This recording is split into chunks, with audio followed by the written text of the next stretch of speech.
Using your mobile to browse the internet has become more popular than ever. It's actually overtaken desktop for browsing the internet now. So as a business owner, you need to make sure that your website is suitable for mobiles. Otherwise, you're going to just cut out a huge chunk of your market and they're not even going to be looking at your website. So in this video, we are going to be talking about ways to help make your website more mobile friendly, so you're not missing out on any of your target audience. If you're unsure if your website is mobile user friendly, you can quite easily find out.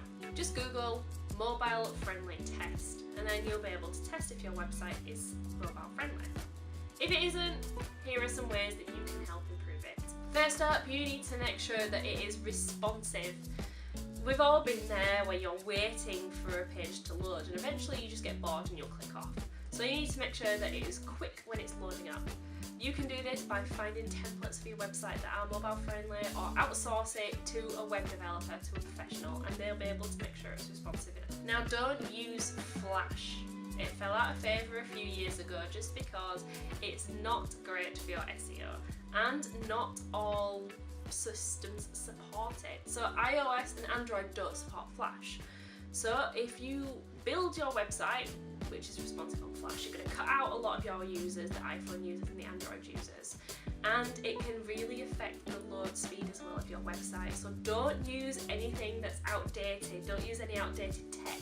It's only going to limit who can see your website. The majority of people that use a mobile have autocorrect on their phones. So if there's any areas on your website where you're asking for names or addresses, make sure you turn off the autocorrect on that section.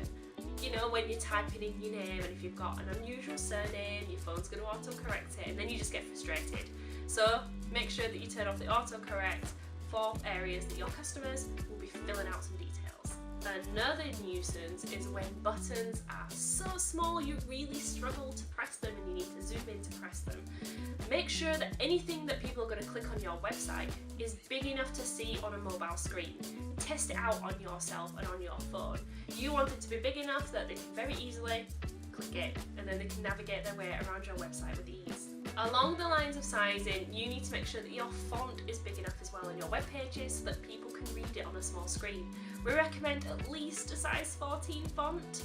That way when you're looking on your small screen, you're still able to read it all.